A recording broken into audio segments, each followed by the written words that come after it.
Aujourd'hui, je vais démarrer et puis on va évidemment présenter nos deux interlocuteurs, nos deux intervenants. Le titre du webinaire, Amis restaurateurs, comment piloter votre trésorerie en période Covid? On va voir plusieurs questions qui sont importantes. Donc d'abord, nous présenter évidemment qui sont nos intervenants, comment vont les restaurateurs aujourd'hui. Très rapidement, ce n'est pas le lieu, mais c'est pour faire un premier constat. Comment préserver évidemment votre trésorerie face à la crise actuelle? Comment anticiper également les variations de trésorerie? Ce sont deux questions différentes. Et puis plus globalement, quels sont les bons réflexes à avoir pour votre trésorerie dans le futur? Deux experts pour animer ce webinaire, Philippe Veil et Nicolas Jordan. Alors, on va commencer par Philippe. Est-ce que tu peux te présenter en quelques mots, Philippe? Oui, bonjour. Donc, je suis un conseiller Rivalis depuis 2019, présent sur l'Île-de-France et la région du Drouet. J'ai exercé pendant des dizaines d'années des postes de direction générale et de pilotage d'activités pour différentes sociétés. Et je me suis concentré également sur des restaurateurs que je suis actuellement dans cette période compliquée. Parfait. Nicolas également, tu peux te présenter? Donc, bonjour à toutes et à tous. Donc, moi, je suis Nicolas Jordan. Je fais partie de cette belle et grande aventure Rivalis depuis le début. Je fais partie des cofondateurs de Rivalis. Je suis arrivé aux côtés d'Henri Valdan et de ses deux fils en 1996. Ça ne nous rajeunit pas, parce que Rivalis a 26 ans maintenant. Et Rivalis mène à tout parce que dans l'accompagnement et dans le pilotage d'entreprise, eh bien, j'ai été amené à me spécialiser dans le monde de la restauration, dans le cadre d'un partenariat que nous avons conclu avec Cauchemar en cuisine et le chef étoilé meilleur ouvrier de France, Philippe Etchebest. Et j'interviens notamment à ses côtés dans le cadre de l'émission, ce qui m'amène à avoir des échanges réguliers avec lui et de travailler beaucoup sur la stratégie de restaurant, d'où ma présence aujourd'hui. Et on aura hâte, évidemment, de vous avoir tous les deux pour vous poser les questions qu'on a vues. Juste avant ça, on se présente. Qui est le réseau Rivalis? Vraiment, en quelques chiffres. Hein. Le but, c'est pas de faire tout l'historique, même si je te poserai peut-être une petite question, Nicolas, juste après. En quelques chiffres, donc c'est le premier réseau d'accompagnement des dirigeants en France, premier réseau en taille et premier réseau aussi en ancienneté, puisqu'il a 26 ans d'expérience, 730 conseillers qui sont partout en France, même outre-mer, 87 395 entrepreneurs utilisateurs de tous nos services. Le BSP, alors le BSP, c'est le bon sens pratique, le bon sens paysan. C'est un peu une marque de fabrique chez Rivalis. On aime les choses concrètes. Et puis, dernière enquête de satisfaction, important pour nous également de suivre cet indicateur, 93% de satisfaction client. Voilà pour les chiffres. Nicolas, peut-être un petit mot sur l'histoire de Rivalis très rapidement. Oui, alors en deux mots, Rivalis est une entreprise alsacienne, hein, née du côté de Guebwiller, et Rivalis est vraiment né du coup de gueule d'Henri Valdan, qui à l'époque était conseiller prud'homal, concessionnaire automobile Renault et surtout président de l'association des artisans et des commerçants de sa petite région de Guebwiller, et se rendait compte que de nombreux chefs d'entreprise déposaient le bilan non pas parce que c'était de mauvais chefs d'entreprise, mais parce qu'ils ne savaient pas gérer leur entreprise. En gros, son constat, c'est qu'il existe des écoles pour apprendre le métier, mais il n'existe pas d'école pour être chef d'entreprise. Et en fait, il a décidé de créer un réseau d'assistance pour les chefs d'entreprise. Donc en résumé, c'est vraiment né du coup de gueule d'un homme qui en avait assez de voir que de bons chefs d'entreprise faisaient des faillites personnelles, souvent perdaient tout, par défaut, entre guillemets, par défaut de gestion. Parfait. Je vais continuer de mon côté par la première question, qui est comment préserver sa trésorerie face à la crise actuelle. Donc là, cette question, c'est à Philippe. Je me tourne vers toi. Aujourd'hui, la question de la trésorerie, c'est important. Est-ce qu'on peut rappeler effectivement les fondamentaux? Tout à fait, mais au préalable, je souhaiterais juste refaire un point sur cette situation qui est complexe, qui est difficile, qui est anormale, qui offre très peu de visibilité aux uns et aux autres. Le constat principal pour les restaurateurs, ils sont très préoccupés, enfin, comme tout le monde, mais principalement parce qu'il y a un arrêt total d'activité ou partiel en fonction des choix de certains restaurateurs et de leur possibilité d'ouvrir ou ne pas ouvrir. Et on sait qu'à terme, malheureusement, il y aura entre 25 et 40% des restaurants qui sont menacés de fermeture. Donc, les questions principales, avant de se poser des problématiques sur la trésorerie, c'est vraiment de dire comment reprendre ou poursuivre mon activité face à la crise, comment gérer ces problèmes de trésorerie, et puis comment être en mesure de générer plus de rentabilité pour tenter, même si c'est très compliqué ou ça sera quasi impossible dans un premier temps, de compenser ma baisse d'activité ou d'augmenter ma capacité d'autofinancement. Et l'idéal, c'est également de se faire assister ou de se faire accompagner parce que seul, on s'est aperçu également qu'il y a beaucoup de demandes d'accompagnement pour justement sortir la tête de l'eau. Oui, après, voilà, donc, pardon, excuse-moi, je voulais juste intervenir sur un petit contre-pied. Alors, vas-y, excuse-moi, je te laisse finir. Non, vas-y, Nicolas. Ouais. Le petit contre-pied, tu parlais de la rentabilité des restos. J'en profite juste pour faire un petit contre-pied, parce qu'on parlait de cauchemar en cuisine et de restaurants en grosse difficulté. On est dans une période quand même particulière maintenant. Alors, je ne sais pas si c'est le cas de certains restaurateurs qui sont présents aujourd'hui, mais cette période de crise est, je ne veux pas dire intéressante, mais aide certains chefs d'entreprise parce qu'aujourd'hui, il y a les aides de l'État, il y a les PGE, il y a les cotisations qui sont décalées dans le temps. Donc, pour certains, c'est profitable. Le problème, c'est qu'on vit à crédit. Et c'est ça la problématique. C'était pour rebondir justement sur ce que tu disais, c'est comment compenser la baisse d'activité. Certains s'en sortent presque mieux maintenant. Mais attention au réveil, et c'est bien pour ça qu'il faut anticiper justement les problématiques de trésorerie, parce que quand on vit à crédit à un moment, eh bien, ça paraît assez normal. En tout cas, pour l'instant, il est prévu de rembourser tous les crédits. Alors, je vais juste passer très rapidement sur les fondamentaux. La trésorerie, c'est différent de la rentabilité. La rentabilité, c'est les recettes moins les dépenses qui est égal à une marge. Et pour être rentable, il faut que les recettes soient supérieures aux dépenses. La trésorerie, au final, c'est la banque. C'est ce qui est nécessaire pour faire fonctionner l'entreprise et payer l'ensemble des charges. Voilà. Donc, comment préserver sa trésorerie ? Je dirais, comme Nicolas l'a indiqué, il y a les pouvoirs publics, l'État et le ministère des Finances a mis en place, je dirais, plusieurs solutions ou possibilités ou alternatives pour essayer de renforcer sa trésorerie ou compenser la perte d'exploitation par la mise en place donc d'aides et reports de règlement des échéances sociales et fiscales, la mise en place du fonds de solidarité en fonction de règles et d'indicateurs à prendre en compte, de l'aide à la prise en charge des loyers pour ceux qui ont la chance, parce que je sais que c'est quelque chose qui n'est pas très utilisé. Si vous avez un bailleur privé, il y a la possibilité donc d'avoir une exonération fiscale si on le souhaite. Il y a également donc le principe de remboursement anticipé des créances qui peut être mis en place. Il y a également donc les diminutions ou dégrèvements de la cotisation foncière des entreprises sur une période spécifique, et puis l'étalement de l'imposition de la plus-value pour une opération de cession-bail. C'est une question également, et ce qui est le plus connu, c'est donc le prêt garanti par l'État. Et j'aurais voulu donc vous poser une question, si vous pouvez répondre dans le chat, ou si Christophe peut mettre en place un système pour collecter les informations, c'est qui a fait la demande du prêt garanti par l'État.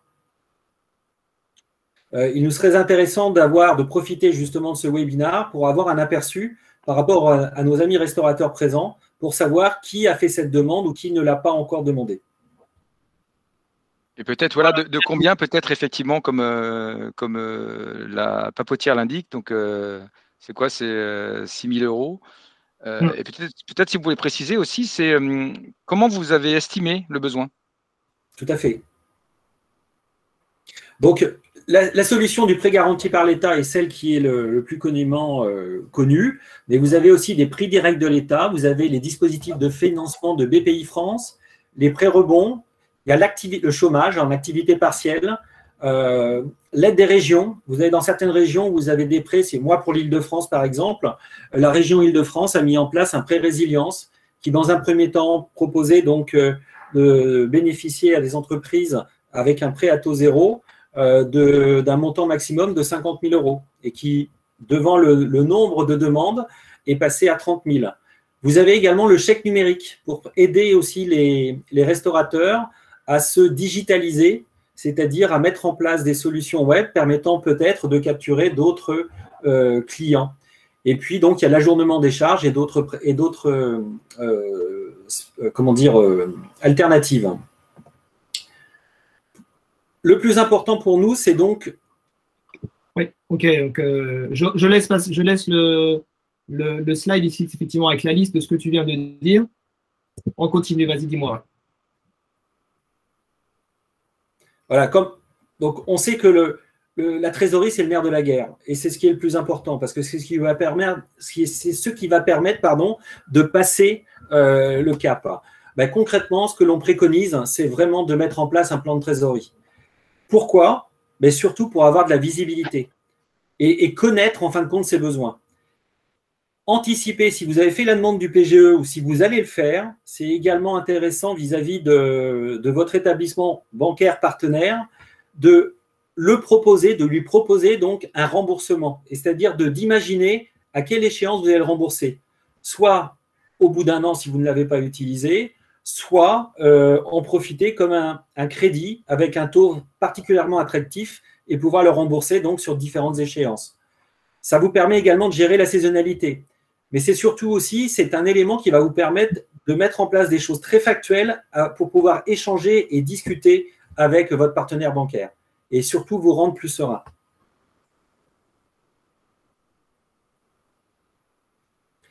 Alors, comment anticiper du coup les variations? C'est ça, tout à fait. Ce qui est important, donc, excusez-moi, ce qui est important, donc, c'est gérer les trous de trésorerie. Comment dire? Lorsque vous allez donc échanger avec un partenaire ou bien si vous êtes malheureusement confronté à ce type de problématique, il est important déjà d'avoir une politique défensive. La politique de défensive, ça va être déjà d'anticiper les choses en amont et d'essayer de négocier une avance de trésorerie avec votre banque. À partir de là, il vaut mieux aller les voir en amont plutôt que de subir et d'être, le cas échéant, forcé d'aller les voir parce que la situation devient plus complexe. C'est essayer de renégocier aussi avec votre partenaire bancaire le rééchelonnement de vos emprunts. C'est aussi, si jamais vous en avez la possibilité, mais ça c'est en fonction aussi de votre activité, c'est principalement pour des activités de traiteur ou autres, c'est de mettre en place des solutions d'affacturage. C'est-à-dire que ça va vous permettre de récupérer immédiatement une partie de la trésorerie. Et puis, en dernier recours, c'est si jamais vous avez vous-même la possibilité, c'est de faire une avance sur votre compte courant. Nicolas, là-dessus, tu avais peut-être quelque chose à rajouter, ouais.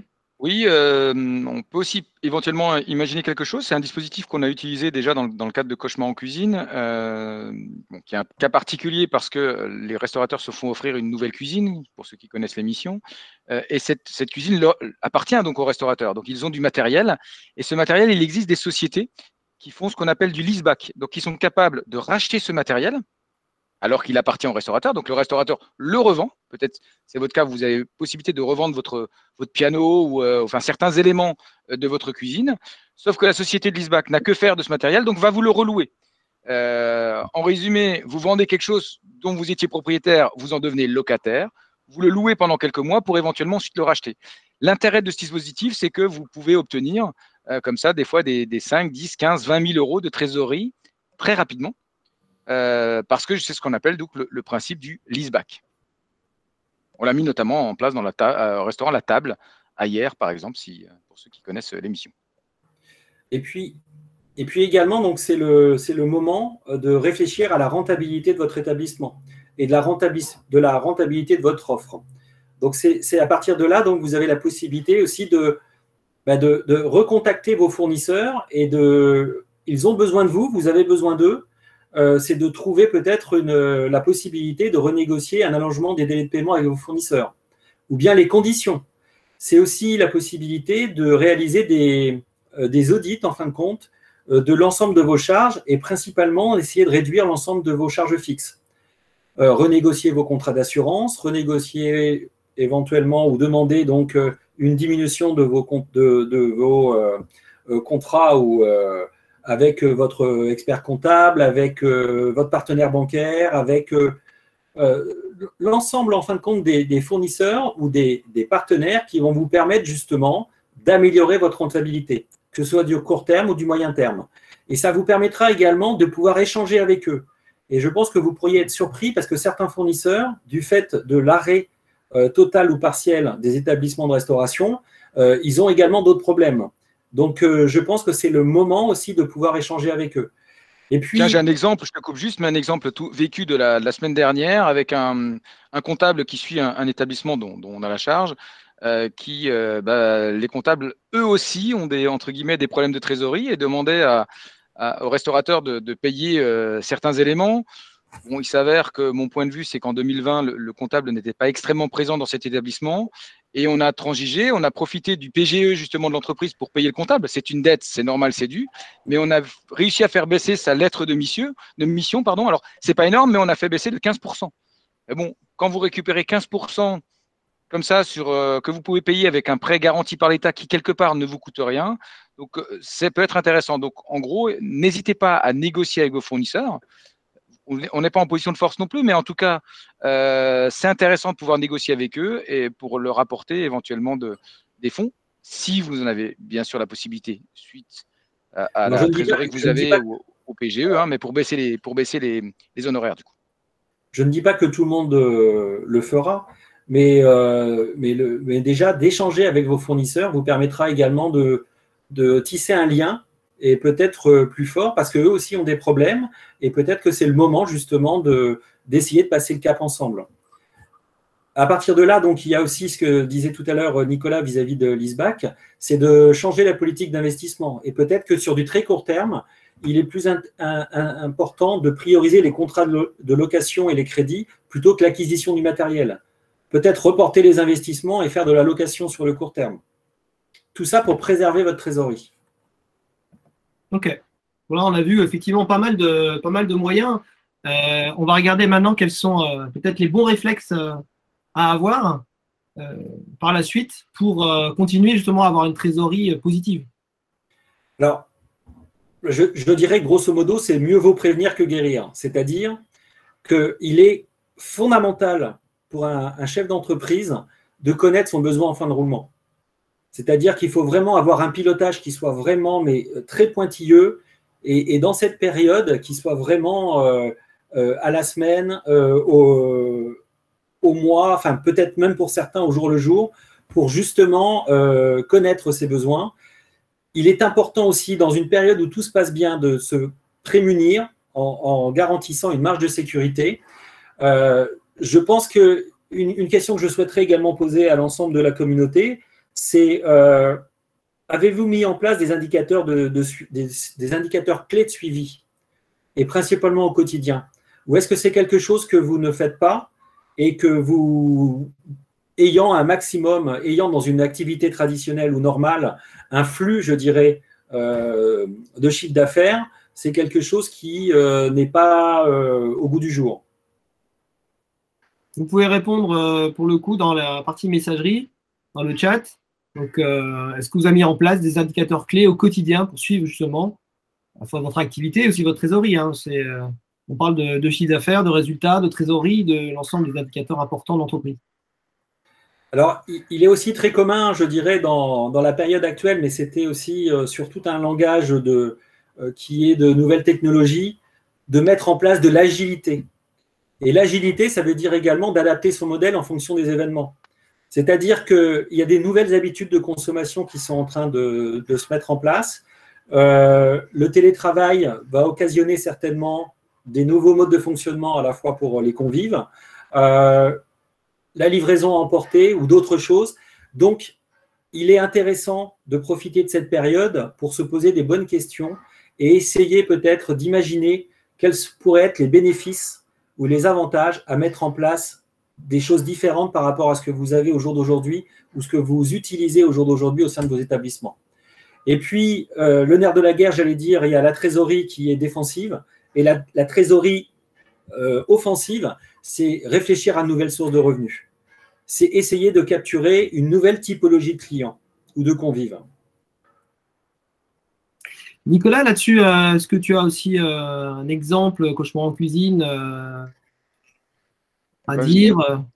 Je dirais Oui, je dirais même tout frais parce que ça date de cette semaine, puisque je reviens d'une rencontre avec le chef et son équipe dans un restaurant du sud de la France. Et effectivement, pour deux raisons, enfin la raison de trésorerie et aussi d'amélioration du chiffre d'affaires, on va vraisemblablement mettre en place une stratégie de vente à emporter. Alors on va encore étudier ça, mais en tout cas c'est vers ça qu'on s'oriente. Parce que c'est un établissement qui a du passage, qui peut le faire, parce que ça se réfléchit, ça ne se fait pas au hasard.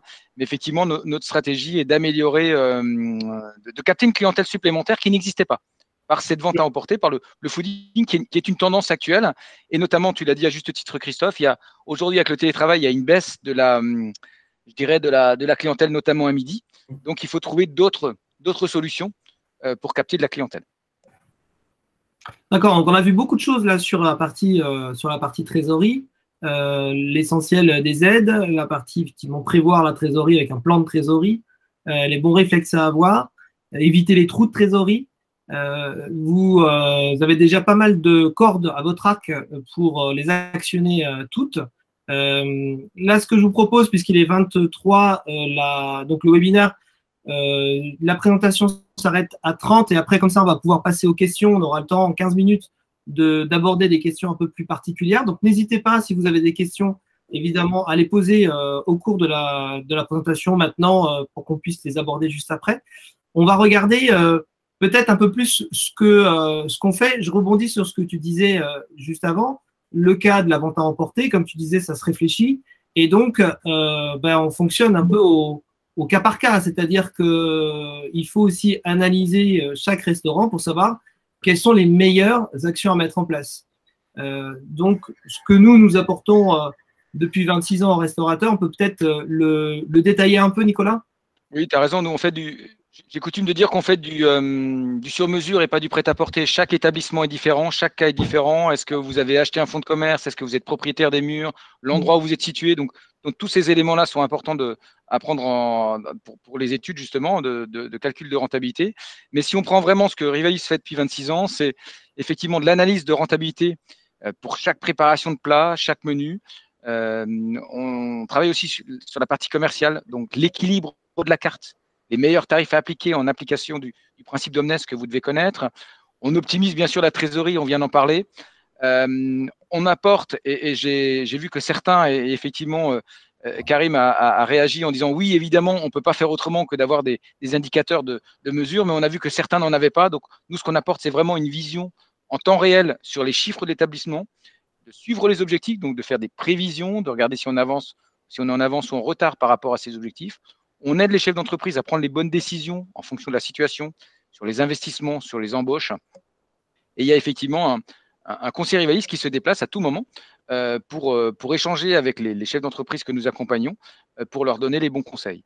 Et il y a quelque chose que nous ne faisions pas parce qu'on ne pouvait pas anticiper ce Covid qui est arrivé. En tout cas, l'an dernier, à cette époque, personne ne pouvait l'imaginer, je pense, qu'un an après, on serait encore fermé ou on serait toujours fermé. Eh bien, ça, c'est des choses en plus qu'on en rajoute, puisque Philippe en a parlé, c'est toutes ces actions par rapport aux aides de l'État et toute l'assistance qu'on peut apporter dans cette période un petit peu trouble, on va dire, pour garantir la réouverture dans de bonnes conditions. On va terminer. Je vais terminer sur la partie SOS Resto, puisque Rivalis a lancé cette opération au début février. Là, ça fait 3 semaines. Ce webinaire en fait partie, d'ailleurs. Alors, il y a des entreprises qui vont bien, il y a des entreprises qui vont moins bien, notamment dans le domaine de la restauration. C'est pour ça qu'on a lancé une opération, parce que dans le domaine de la restauration, c'est beaucoup plus compliqué, on le sait bien.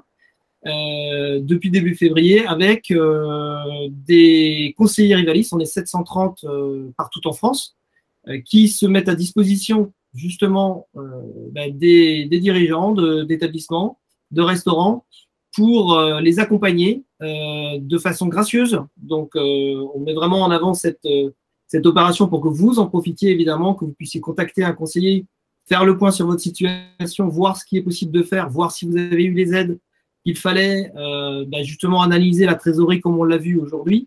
Voilà, donc ça, c'est important de le signaler. On voulait l'ajouter à cette présentation pour que vous puissiez, bien sûr, en bénéficier.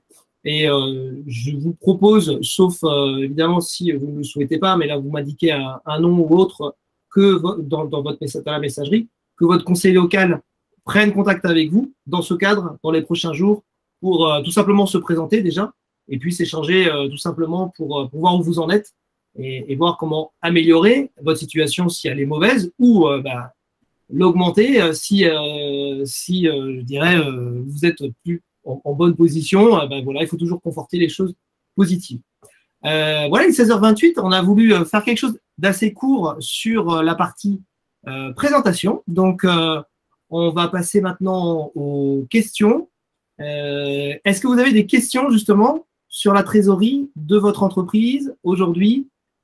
Des questions peut-être un peu plus générales, puisque le particulier, on le verra certainement justement avec un conseiller en particulier qui traitera ce type de questions. Donc, je vais regarder aussi dans vos messages. Sinon, n'hésitez pas. Vous pouvez poser vos questions directement maintenant dans le chat et on va regarder ça ensemble. Alors, je suis en train de regarder. Alors, moi, c'est le comptable qui a calculé en fonction de mon premier exercice comptable. Ça, c'était sur la partie PGE. C'est la question, oui, sur l'estimation du PGE. Ouais. On a pris le maximum. Malheureusement. Le PGE, il y a une règle. Hein. Alors après, ça dépend aussi des établissements bancaires avec lesquels vous travaillez. Certaines banques sont beaucoup plus, ouvertes à accorder le maximum autorisé, c'est-à-dire 20% du chiffre d'affaires, en fonction de la taille de l'entreprise, en fonction de la baisse d'activité. Mais vous avez des établissements bancaires qui jouent plus le jeu que d'autres. Donc ça, c'est à savoir. Et puis, en top du PGE, vous avez aussi BPI, c'est-à-dire que vous pouvez faire du cumul à sa fois sur l'aide du PGE, sur l'aide de BPI France, et puis également sur certains prêts en région. C'est-à-dire que ce n'est pas l'un ou l'autre, c'est l'un et l'autre. Mais le tout, c'est de calculer réellement vos besoins. Ce n'est pas de s'endetter pour s'endetter, parce que c'est quand même un endettement. Et à un moment donné, il faut préparer le fait de rembourser ces dettes. Et c'est là où le prévisionnel de trésorerie est nécessaire. Oui, on voit que vous avez d'ailleurs effectivement demandé, par exemple, je pense à Pierre qui note, Héloïse a demandé le PGE à hauteur de 45% de la somme à laquelle j'avais droit. Donc, vous avez estimé effectivement de combien vous avez besoin pour ne pas forcément tout prendre. Qu'est-ce qu'on a d'autre comme question? Ok, je vois qu'il y en a qui ont effectivement utilisé le chômage partiel. Alors, on n'en a pas parlé, mais une chose qui est très, très importante, c'est ne pas couper les liens avec ses équipes. Ça, c'est primordial, parce qu'on s'aperçoit également que même si vous mettez des collaborateurs en chômage partiel, ils sont quand même vos collaborateurs. Ils sont vos salariés. Donc, il est vraiment important également, mais vous le faites certainement, et j'en suis sûr, c'est de maintenir un lien avec eux. Pour justement peut-être les intégrer dans la réflexion de nouvelles offres ou de choses qu'ils peuvent voir de part et d'autre. Et peut-être une petite note sur le PGE, puisque là, on est à 12 mois après le démarrage du PGE qui avait eu lieu en mars l'année dernière. Il va falloir décider, je crois, avec votre banque, quel est le meilleur moyen, enfin pas quel est le meilleur moyen, mais quel est le moyen que vous avez choisi plutôt pour le rembourser. Je crois que c'est en ce moment aussi qu'il faut le faire. Ou en tout cas, la banque va vous solliciter pour le faire. Si je ne dis pas de bêtises, Philippe. Normalement, ça a été prolongé d'1 an par rapport à la décision. Mais si vous souhaitez le rembourser le plus rapidement, ça, c'est un accord de gré à gré avec votre banque. Mais après, ça dépend, je dis, c'est vraiment vos besoins. Et le PGE, c'est aussi pour vous apporter de la sérénité. C'est-à-dire que, alors, il y en a pour certains où c'est vital, et puis pour d'autres, en fonction de la situation. Chaque situation est différente, hein. Donc c'est difficile d'avoir une réponse, je dirais, globale. Mais c'est également la possibilité de se préserver une marge de sécurité via le PGE. Et normalement, vu les taux qui ont été appliqués, donc ça c'est à regarder, mais c'est aussi si vous avez la possibilité peut-être pour capter une nouvelle clientèle, c'est d'utiliser ces fonds de PGE vraiment en fonction de comment dire, de la gestion de chaque établissement pour peut-être investir justement sur ces nouvelles générations de nouveaux revenus via l'acquisition de nouveaux convives. Oui, parce que effectivement, comme c'est une question et presque une affirmation, ce que disait Philippe Belin, il vaut mieux le conserver car c'est de l'argent pas cher. Effectivement, ce PGE, c'est déjà un crédit gratuit, enfin en tout cas pendant 1 an. Ensuite, il y a des taux d'intérêt en fonction des négociations avec votre banque. Mais ce qu'il faut voir, c'est que cet argent, entre guillemets, vous pouvez en faire ce que vous voulez. Il est garanti par la BPI. On n'est pas obligé de justifier. Par rapport à un prêt habituel que l'on fait, on doit donner un certain nombre de garanties. Et en général, le banquier souhaite que cet argent soit destiné à quelque chose pour un type d'investissement spécial. Alors que là, vous pouvez faire ce que vous voulez pour votre établissement. Il vaut mieux le faire pour l'établissement parce que forcément, c'est à ça que ça sert. Mais ça peut servir à rembourser des fournisseurs, à payer des fournisseurs ou effectivement à développer votre établissement. Donc, il est intéressant, en mon sens, de le conserver, de le garder, parce qu'en tout état de cause, c'est un crédit qui est, entre guillemets, pas cher. Avec la mise en garde, attention à ne pas vivre à crédit pour vivre à crédit. Il y a une question, enfin un chat que de l'Africa Restaurant qui est intéressant en disant qu'il est dans une banque, enfin son partenaire bancaire est une banque en ligne qui n'octroie pas de prêt. Donc oui, évidemment, vous pouvez ouvrir un compte dans une autre banque pour en faire la demande. Après, tout dépend du respect des règles d'allocation ou d'autorisation du PGE par rapport à l'ancienneté de l'entreprise, par rapport aux résultats de l'entreprise, au chiffre d'affaires généré. Oui, on peut faire jouer la concurrence dans le cadre du PGE. On s'est rendu compte qu'il y avait des banques d'ailleurs qui étaient beaucoup plus conciliantes que d'autres.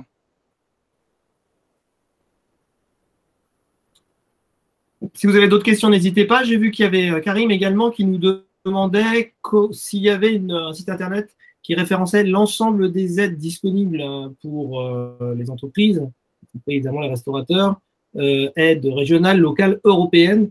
Là, du coup, je vous invite, là, je n'ai pas connaissance d'un site qui existe de cette façon-là avec l'ensemble il y a le site du ministère des Finances hein, qui lui va donner l'ensemble des aides exhaustives, mais qui ne va pas rentrer dans les aides régionales ou locales. Ouais, parce que vous avez des aides régionales, donc les régions, allez sur le site des régions, il y en a quand même énormément qui mettent en place des aides du type le prêt résilience dont je parlais tout à l'heure pour l'Île-de-France, mais qui se fait également sur la région Centre-Loire, qui se fait sur d'autres régions. Et puis ensuite, au niveau local, il y a certaines collectivités ou communes qui autorisent également ou vont allouer un budget pour des aides spécifiques pour les restaurateurs. Donc, il faut aussi se renseigner, je dirais, d'un point de vue global, mais également d'aller regarder ou de ne pas hésiter à prendre contact avec les collectivités locales et puis en même temps les régions. Ouais, je vous invite à suivre le groupe Facebook justement qu'on a mis en place, donc qui est évidemment gratuit. Hein, vous y allez dessus, vous devenez membre et donc vous aurez des informations justement sur les nouvelles aides, sur tout ce qui est un peu actualité par rapport à tout ça. Sur Facebook, vous tapez SOS Resto et vous vous inscrivez et voilà, comme ça du coup vous aurez ces informations. Et si localement effectivement il y a des aides, votre conseiller Rivalis local peut vous aider aussi. Donc renseignez un formulaire, on vous mettra en contact avec lui et il viendra vous voir évidemment pour vous indiquer justement quelles sont toutes ces aides, ou par téléphone, voilà, ou sur rendez-vous. Donc n'hésitez pas à utiliser ces ressources pour répondre à toutes ces questions. Parce que ça bouge, évidemment, ça évolue. Alors, je regarde les autres questions. On a encore une petite dizaine de minutes, puisqu'il est 36. On termine ce webinaire à 45. Oui, je vois une question de Philippe qui dit « Rivalis a-t-il des indicateurs pour établir un prévisionnel prenant en compte la situation actuelle ?» Oui, bien sûr. Alors, comme on le disait tout à l'heure, nous, on fait du sur-mesure. C'est-à-dire qu'on ne peut pas donner un indicateur comme ça. On s'y refuse. C'est pas qu'on ne veut pas le donner, hein, c'est qu'on n'en a pas. C'est qu'on établit nos indicateurs en fonction de la situation précise du restaurant, de ses besoins, du fait qu'il est propriétaire, locataire. Enfin, on fait vraiment une étude complète. Et ensuite, justement, de cette étude, de cet audit, on appelle ça un diagnostic d'entreprise Rivalis, on est en mesure de sortir, de publier des indicateurs spécifiques, établissement par établissement. Oui, spécifique. Donc, l'intérêt derrière, c'est qu'il soit justement mesurable, atteignable derrière. Qu'il ne soit pas hors propos par rapport à la configuration de l'entreprise. Tout à fait. Qu'est-ce qu'on a d'autre comme question Ce qui serait intéressant également, Christophe, c'est d'avoir peut-être sur un chat que nos amis restaurateurs puissent nous indiquer également s'ils ils ont mis en place des solutions de vente à emporter pour voir un petit peu le pourcentage, en fin de compte, ou le nombre de restaurateurs qui ont utilisé cette solution. Alors, vous pouvez même mettre vente à emporter et livraison, du coup. Comme ça, du coup, on aura les deux. L'un ou l'autre, l'un et l'autre. Est-ce que vous avez mis ça en place depuis quelques mois maintenant? Je vous laisse répondre dans le chat et je regarde également les questions qu'on a eues. Conseillez-vous d'attendre avant de donner notre réponse à la banque à propos du PGE? On revient sur le PGE. Ben là, on a dit qu'il y avait un report d'1 an. Après, effectivement, il faut peut-être aller voir sa banque pour voir quelle est la meilleure solution qui s'offre à vous. Philippe, qu'est-ce que tu en penses? Je pense qu'il y a deux choses. La banque, c'est une relation, donc c'est un partenaire, mais qui est quand même votre client au final. Vous êtes le client de la banque et eux, ils sont également un partenaire. Donc, je pense qu'il est quand même intéressant parfois, si vous êtes confronté à quelque chose de bloquant, eh bien de se renseigner via un autre intermédiaire bancaire. Parce que on parle de la survie de votre entreprise. Donc, je dirais, il ne faut pas rester uniquement figé sur un partenaire et peut-être prendre conseil sur d'autres. Parce que, comme je dis, certains ont des politiques qui sont plus, pas avenantes, mais qui autorisent, qui jouent plus le jeu sur le PGE que d'autres. Oui, c'est bien ce que tu précises, c'est que ce n'est pas parce que c'est un prêt garanti par l'État que les conditions sont les mêmes dans tous les établissements bancaires. C'est ça. C'est important de privilégier effectivement, bien sûr, le travail de proximité, enfin, en tout cas de collaboration avec votre banquier, mais n'hésitez pas à faire jouer la concurrence. Pensez-vous que la durée de remboursement du PGE va être allongée? Vous avez des indications là-dessus ou pas? C'est une question de Frédéric. Il y avait aussi une question qui était sur le fonds de soutien des entreprises.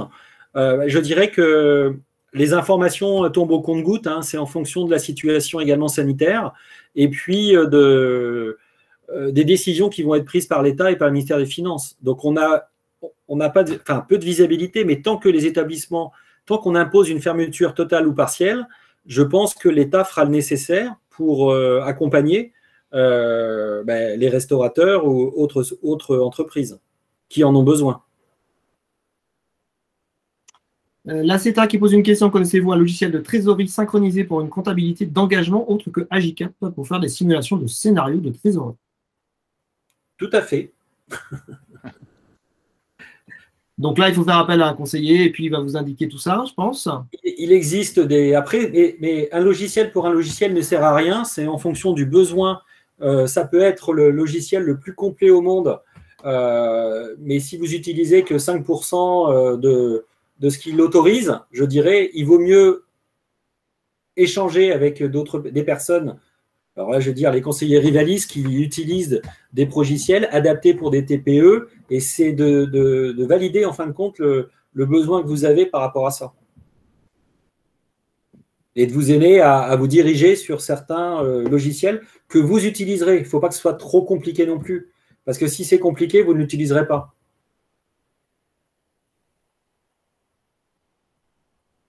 Et là, je vous parle par rapport à mon expérience personnelle, puisque pour gérer mon entreprise, je fais exactement la même chose. Je vois que quelques personnes ont indiqué vente à emporter et livraison, donc vous pouvez indiquer dans la messagerie si vous avez fait l'un ou l'autre, ou l'un ou l'autre.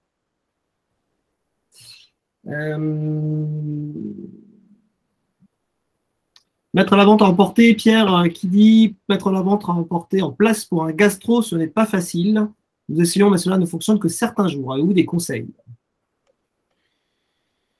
Oui, peut-être pas des conseils, mais ce qui est sûr, c'est que notamment dans ce type de vente à emporter, on perd une partie non négligeable de marge, et notamment sur, si on parle du gastro ou d'autres restaurants, sur les boissons notamment. Donc, disons que si la vente à emporter, ça peut être pour capter une clientèle supplémentaire, c'est intéressant, bien sûr, et pour faire face à cette problématique et à ne pas confondre effectivement, et c'est Karine qui le signale, à ne pas confondre avec la vente à emporter avec la livraison, parce que les livraisons, là, c'est un peu périlleux de se lancer dans ce type d'opération si on n'est pas organisé, parce que le problème, c'est que tout le monde veut manger en même temps. Donc, quand le vendredi soir, tout le monde vous commande pour 20 h et que vous arrivez à 21h30 ou 22 h parce que vous n'êtes pas organisé pour faire des livraisons, ça peut être contre-productif. Et le fait de faire appel à des plateformes, ça peut être intéressant, bien sûr, mais les plateformes de livraison, il faut savoir que c'est entre 25 et 30% de commission, donc de perte de marge. Donc, après, je dirais presque, des fois, il faut choisir le moindre mot. Si c'est compliqué à mettre en place, mais que ça permet quand même bon, maintenant, vous n'avez normalement plus de stock, mais de sortir un peu de marchandises pour éviter les pertes.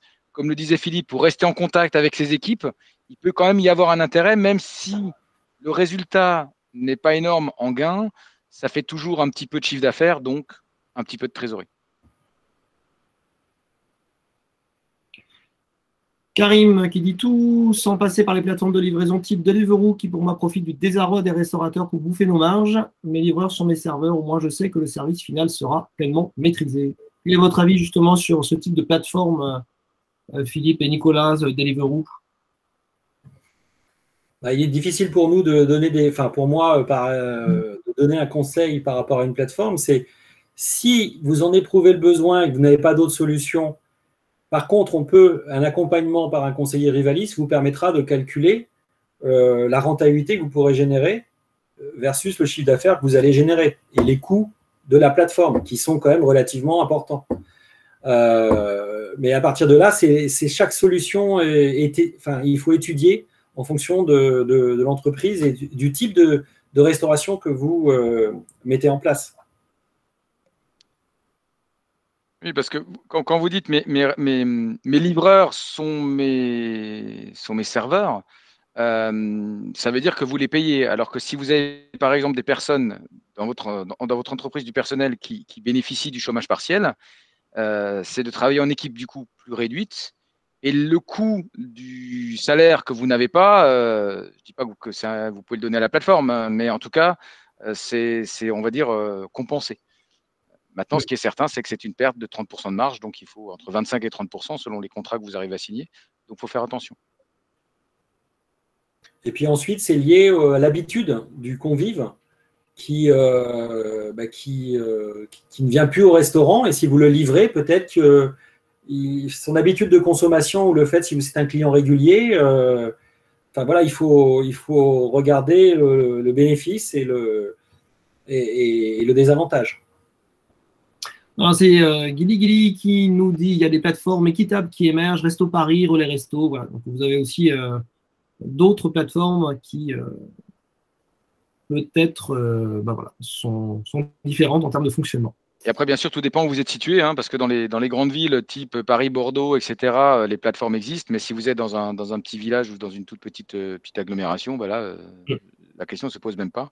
Et là, je dirais attention à ne pas vous improviser, vous, livreur, parce que ça risque, comme je le disais, d'être contre-productif, parce que vous n'arriverez jamais à livrer tout le monde à 20 h ou à midi. Donc là, ça peut être effectivement contre-productif par rapport à l'image de votre établissement. Bien, il est 16h46. On va clôturer si vous voulez bien. Évidemment, alors j'ai eu la question tout à l'heure. Le webinaire est enregistré, donc on vous l'enverra et vous pourrez donc le revivre à tout moment, reprendre les informations. Et voilà, j'espère que on vous a donné en tout cas des bons conseils, des pistes d'amélioration. Vous avez des conseillers qui sont à disposition via SOS Resto gratuitement, donc profitez-en.